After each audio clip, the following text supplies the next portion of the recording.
চোখে।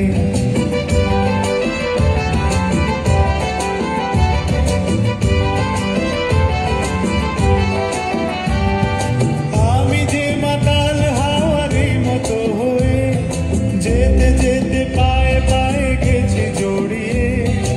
আমি যে মাতাল হাওয়ারই মতো হয়ে যেতে যেতে পায়ে পায়ে গেছি জড়িয়ে। কি করি ভেবে যে মনে বলবে কি লোকে, মন্দ করেছে আমাকে ওই দুটি চোখে।